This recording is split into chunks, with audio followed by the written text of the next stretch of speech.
A, B, C, and to the D. This is a list all about E now, because that's the next letter. That's accurate.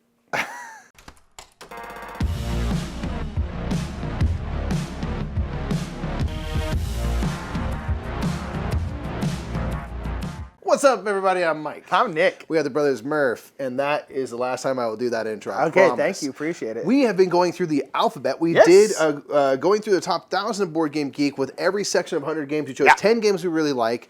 Now we're going through the alphabet to just choose a lot more. I mean, it's interesting. It's kind of challenging, and a lot of them, it's like, man, there's a lot of great games that start with like E. Yeah, letters you wouldn't expect. Yeah, like, really. Okay, so we are now to the E of the alphabet and the heart of the alphabet. I feel like. Sure. And we are going to talk about 10 games that start with the letter E that we really enjoy. And as always, get yours in the comments below so we can check those out as well. Let's start with number 10.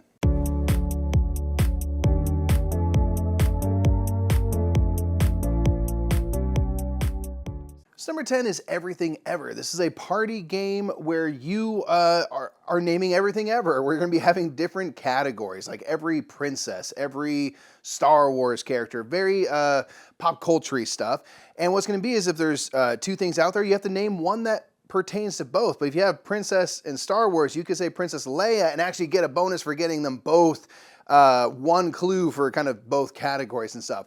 This is a perfect kind of casual party game where you are, for us, when we play, it's like, I don't care about the points. Like, technically, if you can't play, you can change the category, but that takes a card out of your hand. If you don't have any cards in your hand, you're out.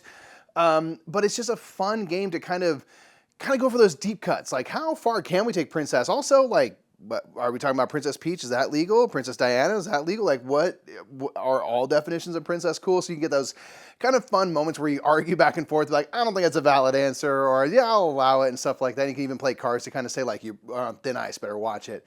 But it's just a great casual filler in between. You're getting a day started. You are in between games, and you're going to switch around players or whatever. Everything Ever kind of, it just fits that niche of just a kind of a time fill. Really, really fun.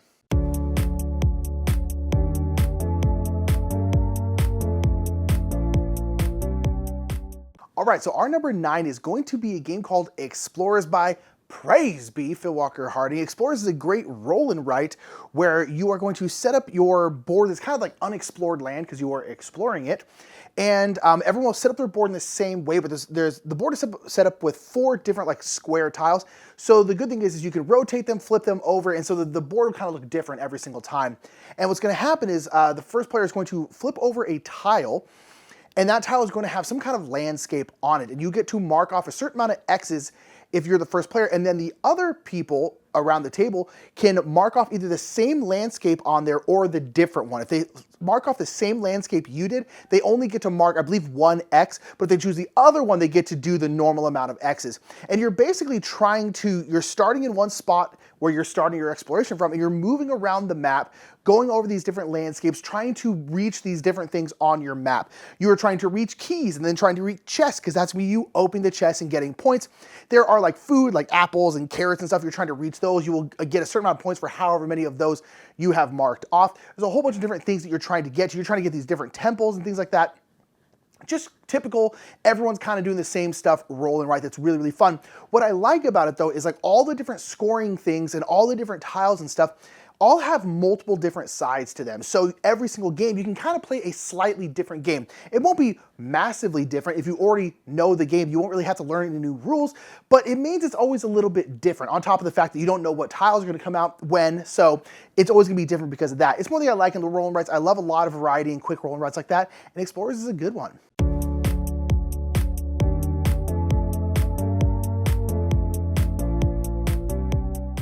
Number 8 is Everdell. This is, of course, been a super well-supported game right here on the channel of Board Game Geek. We've covered a lot of the different expansions and things for Everdell over the years. This is a fantastic tableau building worker placement game where you are using your little woodland creatures. You kind of get more throughout the game as you're preparing for winter. You're using your workers to go out and gain resources like stone and resin and wood, and you're getting berries and stuff. And then you are trying to use those resources to play out cards, either from your hand or from the kind of central board in the middle of the table. into a tableau that's representing your city. You're gonna have a 15-card city full of critters and constructions, and a lot of those constructions will help feed into being able to play more cards, and every critter is paired with a specific construction to kind of give you more ways to play cards for cheaper or for free to kind of extend your game as long as possible. So this one's just really, really fun. It, of course, has incredible art and world building from Andrew Bosley. It just looks incredible. The production value is so high. And it keeps people coming back for more. So this is one that, we enjoyed a lot of exploring stuff, especially in the early days. Now there's a ton of expansions, ways to play, solo, and everything like that. They've really done a lot with Everdell. It's very cool.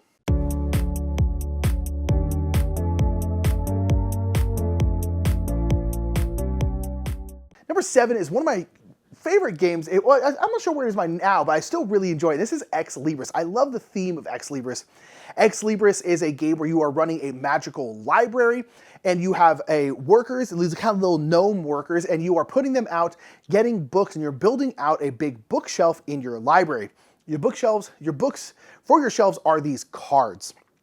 And with these cards, they're going to have a bunch of different books on them, and they're always going to be having a letter and then also a number, because there's a bunch of A shelves, but there's like, say, 10 A shelves. So there's like A, 1 of 10, 2 of 10, 3 of 10, 4 of 10. And when you're building out your shelf, you have to build in alphabetical and numerical order. So A's before B's, B's before C's. But if you have B's and you have 2 B's, you also have to go in numerical order. So if you have B2 of 8, you need to have that before B6 of 8, or else they are out of order.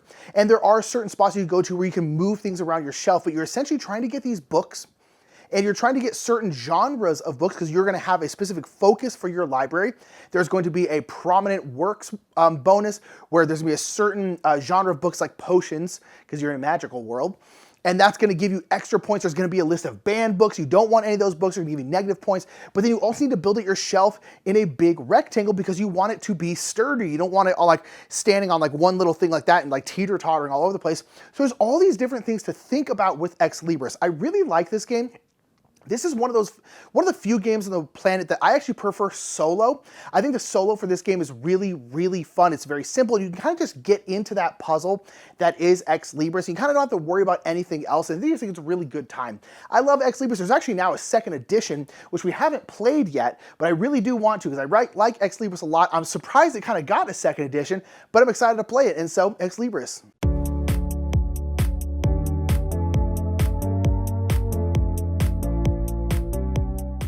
Number 6 is Eclipse, or Eclipse Second Dawn for the Galaxy, the new version. This is a big space 4X game where you are kind of exploring the unknown galaxy, finding planets and things, hoping to kind of build up your production on those planets to, take cubes off of your player board to allow more and more kind of income and production each round as you try to spread out across the galaxy and kind of, exert your influence and stuff like that and battle your friends and things to kind of control the galactic center and stuff. What's really fun about this that I enjoy is the kind of push and pull of how extended you let your kind of empire get, and then with that comes increased cost. So how do I make sure I can kind of sustain putting more and more discs out onto the central board? There's just a lot of fun things to explore here with the technologies you can develop and ways that you can become different from the other players throughout the game. It's just big and splashy for us. We never have really gotten into Twilight Imperium, but something like Eclipse kind of scratches a similar itch in less playing time. It's not a short game by any means, but less playing time than like a Twilight Imperium would do. So this is one that we've enjoyed over the years, especially we have a friend who has like the newer, fancier version, so we can play their copy. It's not one we own anymore, but it was one of the early games we got, Eclipse.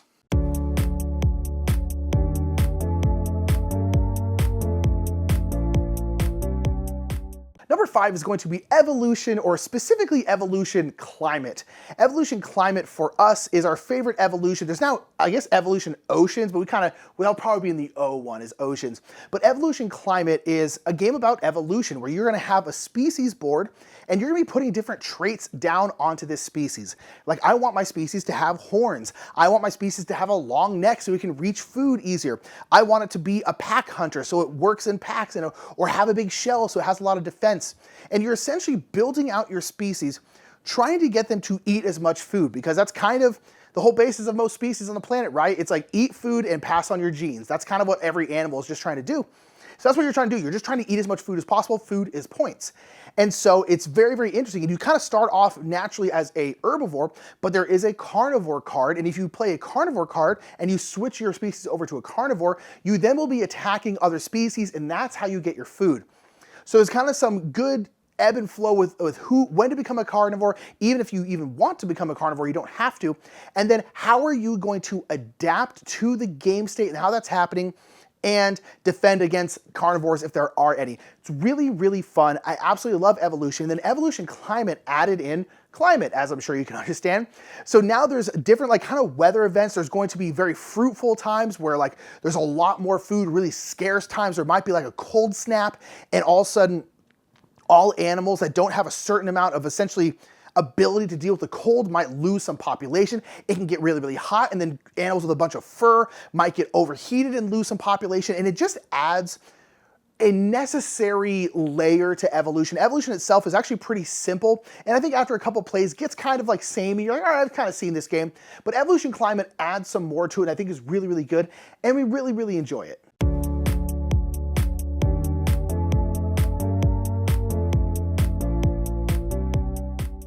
Number 4 is fairly new. This is Earth. This is a fantastic tableau card building game where everything in this game gives you points, and everything is also a resource in itself that you can spend, which is kind of cool. So everything is kind of worth stuff, but you can also use it to hopefully get things that are worth more.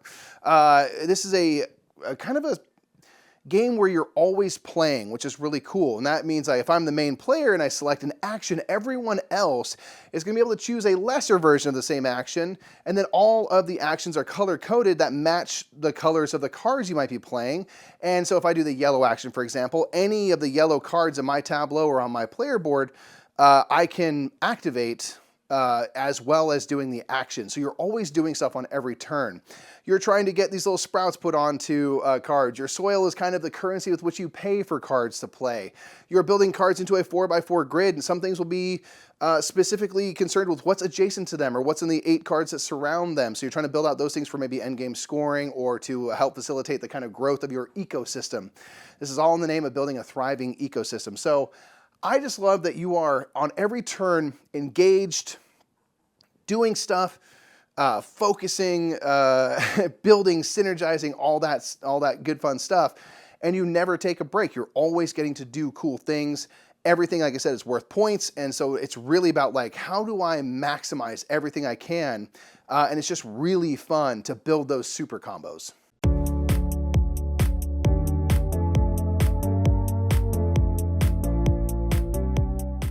Number 3 is going to be kind of a cheaty one because it's at least at the time of recording, it's not even quite out on Kickstarter yet, but this is going to be Ezra and Nehemiah. Ezra and Nehemiah is the newest game from Garphill Games that will be out on Kickstarter here soon, and it will be coming to people next year. We have had the chance to play this, and I do believe if you're part of Garphill Games Discord, if you're part of their Discord, they do a lot of their playtesting in their Discord. So if you want to play this, you actually can go out there and play it. But nonetheless, Ezra and Nehemiah is about kind of like Israelite exiles who are moving back into Jerusalem and rebuilding the city because it's basically been burnt to the ground, more or less. And so you're going to be rebuilding all the walls, you're going to be doing a whole bunch of stuff, moving up temple tracks, and doing a lot of good Garphill Games, Euro games kind of stuff.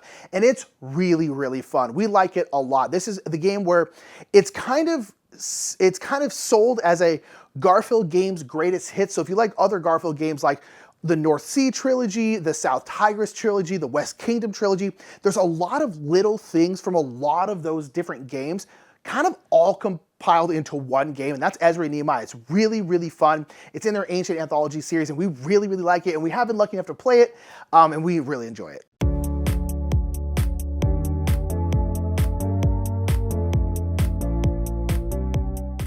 Number 2 is Empires of the North. I know it's Imperial Settlers Empires of the North, but we call it Empires of the North casually here, so it's an E game, I say. It counts. I've checked with the judges. It counts. Empires of the North is in the Imperial Settlers world, of course, and this is a game where you are going to be playing a specific faction. You have a specific deck of cards that pertains to your faction, and you're trying to build out a tableau and kind of get your engine up and running as fast as you can to hit a threshold of 25 points to trigger the end of the game, and you want to have the most points overall to win. So this game is, for us, really fun because like in an Imperial Settlers, you have kind of general cards and then faction-specific cards. Here, it's just all within your little faction. Each faction will have basically a little engine that they can get up and running, and it's all about kind of solving that puzzle of like, that riddle of like, how do I get this up and running quicker than my opponents? How do I, you know, just jumpstart this and create kind of like ultimately a fairly fast game to play, all contained within your faction. And if you feel like you master that faction, move on to another one and try that. And how do they work? And what's their, you know, what's their kind of economy? How does it center? And things like that. So it's been one that we've really, really enjoyed. I love the tableau building. It's all kind of simple. On your turn, you can like play a card, use a card, play out one of your little clan discs to do a special action and maybe play another card or get something a little bit cheaper or sale, stuff like that. The turns are so snappy for us in this one. The turns are so quick that you're just, again, always kind of engaged with what's happening, and you really feel very, very significantly the race element of the game of like, I know he's going to start turning these things into points. He's been building up these resources. It's about to go down. I have to try to really speed this up. So that is always engaging, always fun, and a quick game to boot. That is Empires of the North.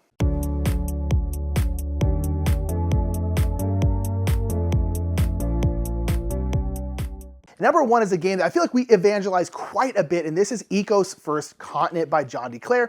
Eco's First Continent is a really fun game that I feel like we like a lot more than a lot of other people. We tend to evangelize quite a bit to talk about.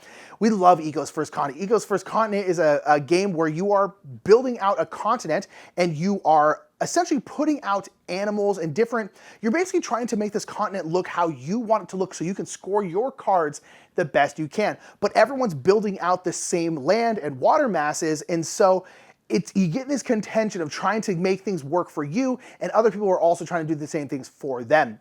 And you have these cards that you'll be playing, because this is actually kind of a bingo style game where you have a big bag full of these kind of like elements, essentially just symbols, and you pull them out and say it has like a sun symbol on it. You then will get to put a cube on one of your cards that has a sun symbol. All your cards will have a certain amount of symbols, and once you have all those symbols filled in with cubes, you then get to activate that card. And every card is different. There's a whole bunch of different cards, and every card will do something different. But a lot of times they're going to change the landmass or very often put out animals, and they're usually going to score in some way. So it might be like you can put out a rhino, and rhinos have to go on these specific land types. And then you will score, say, 3 points for every rhino that's not adjacent to any other animal, because the rhinos all want to be kind of solitary. Or if you put out antelopes, that card might be like you want to score as many antelopes in a line as you can, because antelopes are kind of pack animals and they want to come in a big herd. And so you score them. And the cool thing about the cards is a lot of the cards you can actually activate multiple times. When you play it, you will then rotate it, and every card will have a certain amount of rotations it can do before it then goes away. And we really like this game. It's ultimately a relatively simple game in terms of rule sets. Every card just kind of tells you what it does, and I really, really enjoy it.